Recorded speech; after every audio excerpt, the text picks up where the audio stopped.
I am going to show up on this man's doorstep because he had not seen his child since 2013, I think.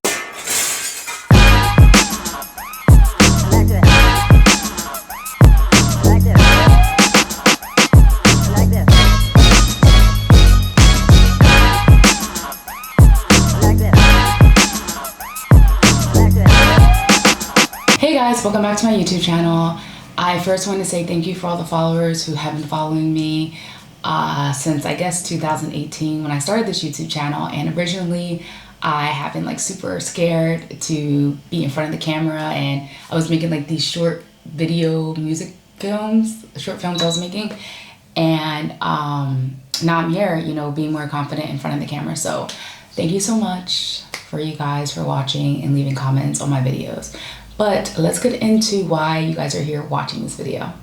So I wanted to make a video. I know I keep saying in my other videos that people are telling me, Heather, share your story. You know, you share it with us. You should share it with other people that might be watching. You never know who you're going to inspire. You never know who has been in your shoes or is currently going through things that you have recently gone through. So definitely keep sharing. So that's what I'm here to do today. And I'm going to talk about motherhood abroad and also being a solo parent. And I know you guys are probably thinking, why did she say solo parent and not single parent? So it's a lot of different things. You know, I might say that sometimes I am a single parent, but I kind of feel like it gives that black stereotype sometimes, that single black woman stereotype that goes around. But also a solo parent, you know, I'm just doing this alone, you know, so solo or single, however which one you identify as, but both are equally similar in many ways. So let's go back to when I found out I was pregnant. So previously I was married. I think at 18 or 19 I got married a long time ago. And even when I was pregnant, I still felt like, you know, I was going through this pregnancy alone. You know, at the time, my ex-husband at the time, I felt, you know, did not have any real interest in anything. He was deployed for most of the pregnancy, but was able to come back at the end. And even then, I kind of felt that I did not have that support at all. So when Mackenzie arrives, it was like a blessing. My whole life changed. I was 20 years old, and here I am having a beautiful baby. And automatically, I just kept feeling that, you know, I'm not having the support. You know, I've seen where dads are like super happy that their kid has been born and like they're jumping in to do things, you know, whatever. And my ex-husband did not do that. I remember I had hemorrhoids after I had my baby, and he wouldn't even go get my medication to help with the pain and discomfort. So straight off the bat, I was a solo parent, you know, or I should say single parent. So straight off the bat, I really felt that I was a single parent at the time. Even though we did live together, it just really didn't feel like it was a two-parent home. So during this time, you know, I mentioned in previous videos that I was in an abusive marriage. And thank God for my mom for coming. She really is a blessing. And I remember when my water broke, she, you know, came, rushed right away. She was there like the same day. She was in North Carolina. We were in Virginia at the time. And she was basically the other parent, you know, so nurturing, so loving, everything. And I do appreciate my mom for that. And at one point in time, like, she went back to doing her own thing.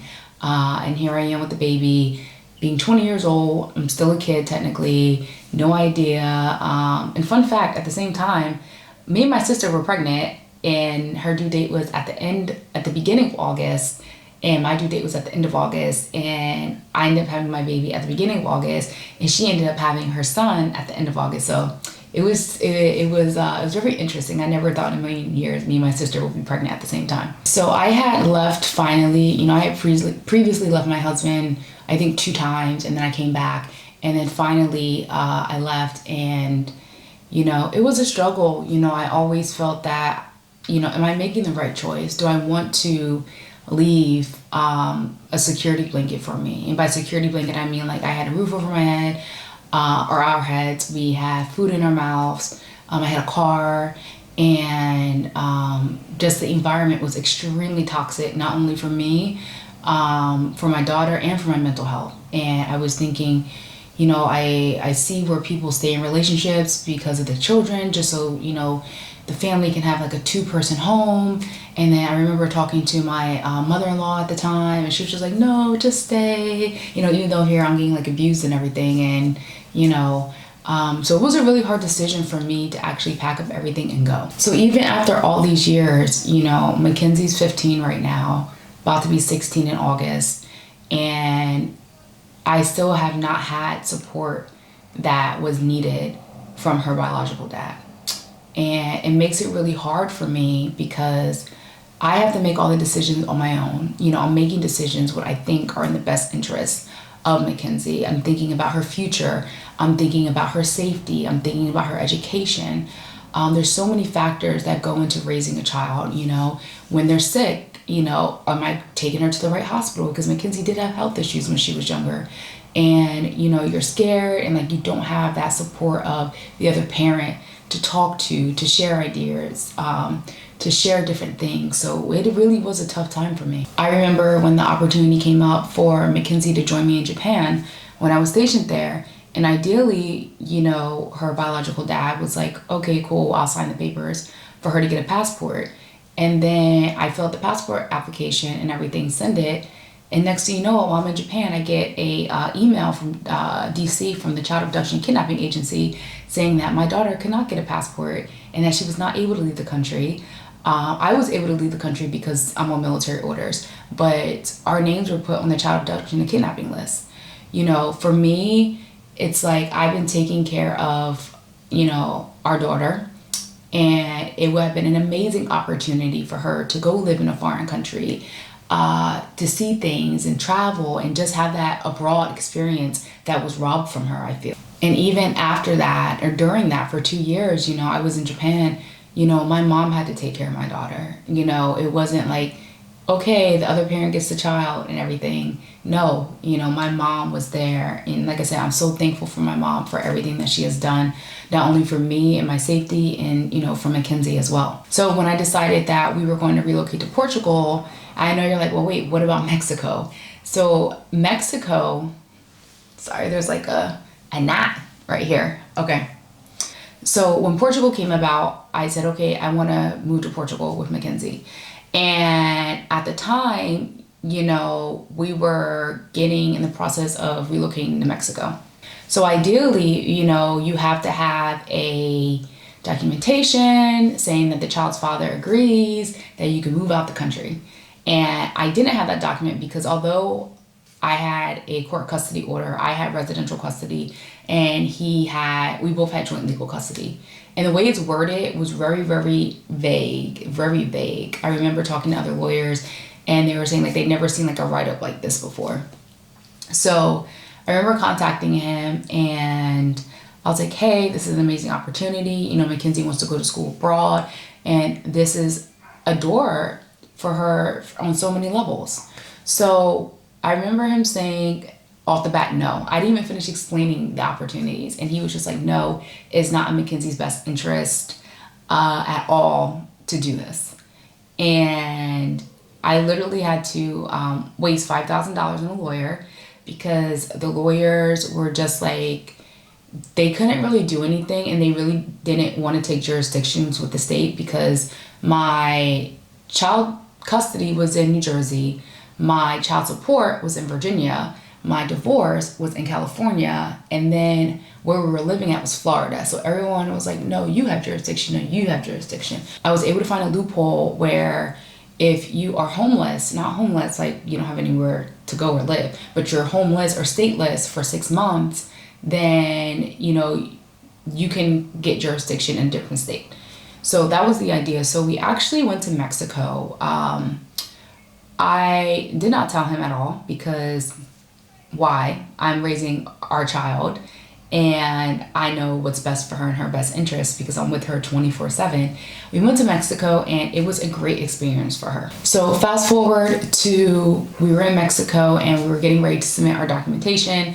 We had flew back in May to go to the States. And I was like, you know what? I am going to show up on this man's doorstep because he had not seen his child since 2013, I think. So 7 years, I think, have passed. 13, 14, 15, 16, 17, 18, 19, 20, 21. So almost 8 years have passed since he has seen his daughter. Mind you, he doesn't talk to his daughter either, as he should. And I remember I was like super nervous, imagine you having to confront someone that has not only physically abused you, who has mentally abused you, who has, financially abused you on so many levels, having to confront them. And, my heart was just like racing and everything. So I remember getting to the gate, and it's a gated community. So I'm like waiting for someone to go in. Here I am in like this rental car, like hopping the gate or whatever.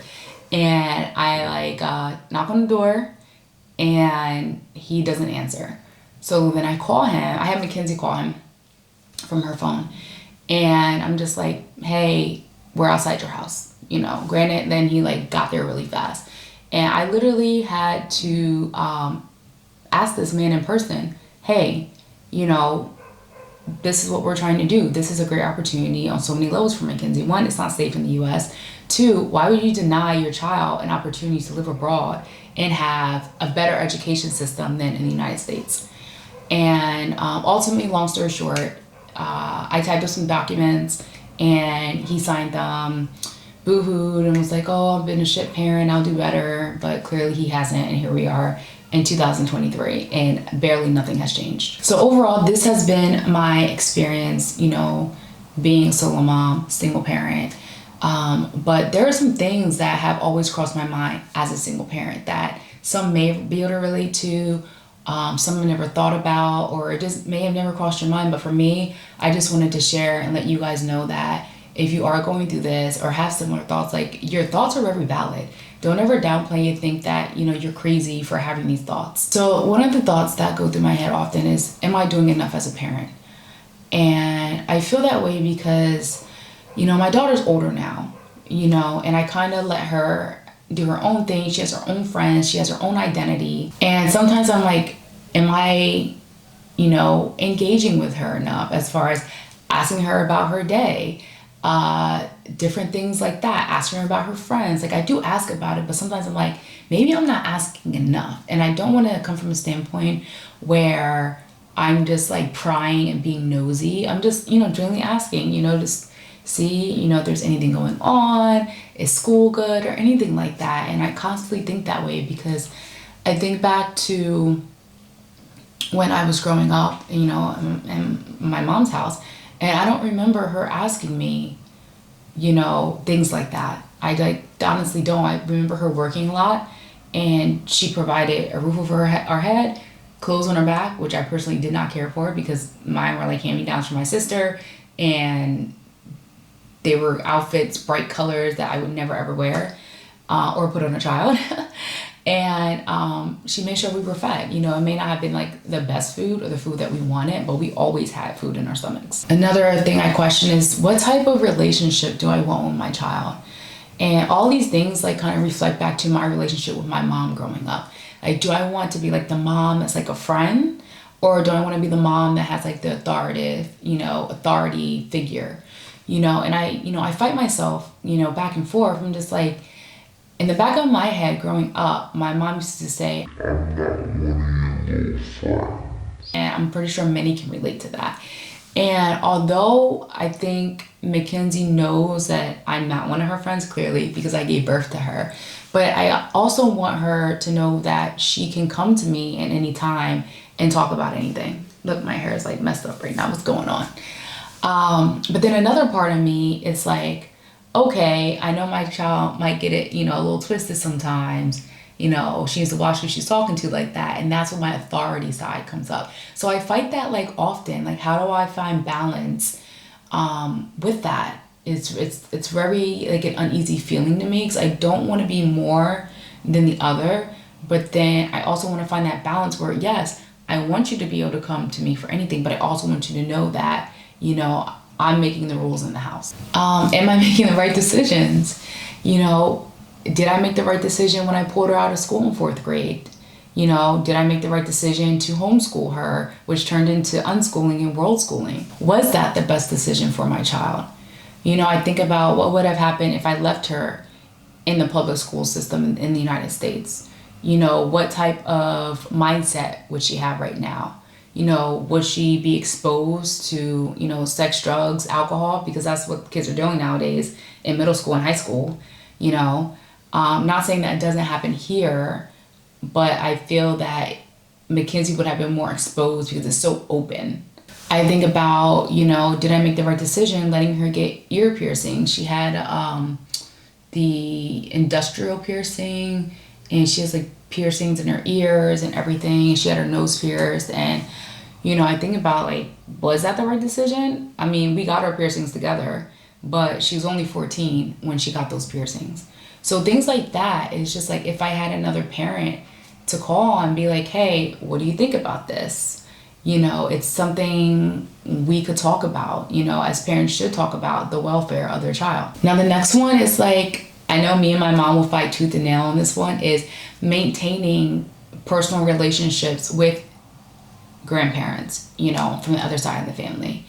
And like, I understand my mom's like, no matter what, make sure she has that good connection with them.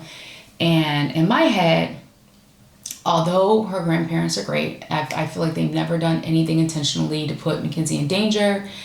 I would say my issue with combating that is, I remember one time right before I was deployed, his parents, which is Mackenzie's grandparents, had put an emergency custody order, to take my child.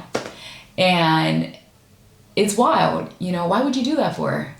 And I remember the response was something like, oh, well, Mackenzie needs to see her dad. And I'm like, well, Mackenzie, her dad has access to Mackenzie. Technically, we have joint custody, but Mackenzie, I have residential custody, so she resides with me. And it really did hurt me. So being able to separate my feelings about how I feel about her grandparents based off of personal feelings and personal interactions I had, which I know have nothing to do with Mackenzie, but it always leaves like something in the back of my head, like, would they pull that stunt again another time? Now that Mackenzie's older, I don't see it as a threat, but when she was younger, it was just like, okay, you guys can see Mackenzie, I'll bring her over, and this is the time I'm picking her up. And that had to be very much communicated. And most importantly, moving abroad. Another thing, just like, I always wonder, was this a good move for us? Moving abroad anywhere or moving out of your state, was it a good move? There's so many things, I had to think about. Was the transition going to be good? Was I putting her in a good, healthy environment? The language barrier, is she going to transition and adapt? These are all things that I wish I had, her dad to talk about. Things I wish that, would make more sense to me, or I'm like, what, Heather, you're doing the right thing, and these are things like I struggle with, daily as a single mom or a solo parent. I think my daughter's happiness is one of the things that I've always held close to my heart, and I had to learn, to get her input. You can make all the decisions in the world, but if you're not getting the opinion of your child, then it's kind of like, how I grew up. Children should be seen and not heard. The adults make all the decisions, and the children should be able to follow them. And how I'm raising Mackenzie is like, yes, I do make majority of the decisions, but I also ask Mackenzie, hey, how do you feel about this? When I travel, when I go to London, I'm like, okay, Mackenzie, how do you feel about me going to London? I'm only going to be gone for 3 days. How do you feel about that? Getting her input was something that was really important, so I know that her voice is heard within our home. So what's it like being a solo parent abroad? So, okay. It has its pros and cons. I would say in Mexico, I was part of a large single parent community. All my friends had kids. Majority of them were younger kids, but some of them had older school-age kids, or teenagers, I would say, Mackenzie's age. So it was nice. We had meetups weekly. We went glamping. We went to New Mexico. I lied, Mexico City. And it was great. And then I moved to Portugal, and my friends were different here. I think besides, I can think of two friends. One of them actually moved to France now. And my other friend's son is way older. He's an adult now. I'm the only one in my close friends that has a child. Everyone else is childless. Now there's people in my community that have kids, and I'm not sure if they're single parents or they're married. I think many of them have spouses or partners. But it's like I'm doing this solo a little bit, but then again, my daughter's older, so she doesn't need that. Oh, let's make a play date. Let's do this. Let's do that. You know, she has her own friends, which thank God she adapted very well to this new school that she's in, a Portuguese private school. Before she was in like a British school, but she has friends from that school too that she hangs out with.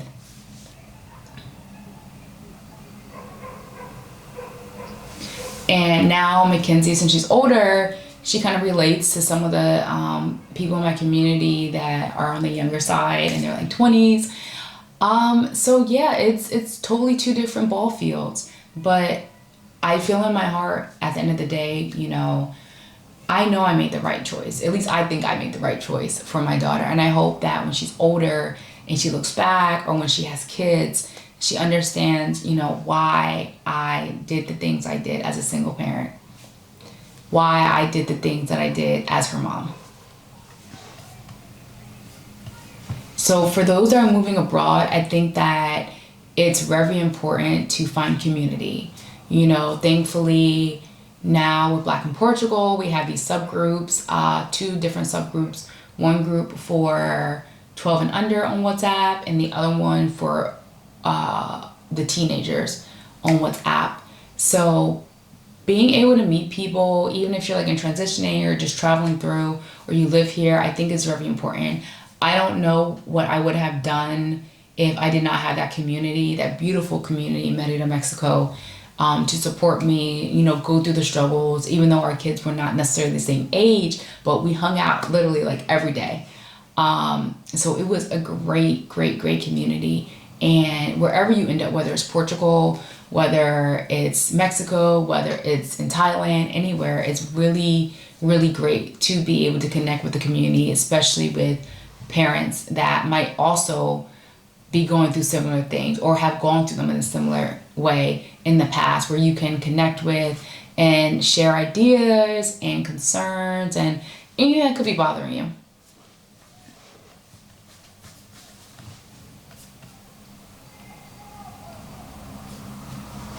So I know this video probably might have been like a little bit longer than expected. And I truly thank everyone who's made it to the end. Thank you for watching. I hope you guys catch me on my next video. I'm actually getting ready to leave the country again.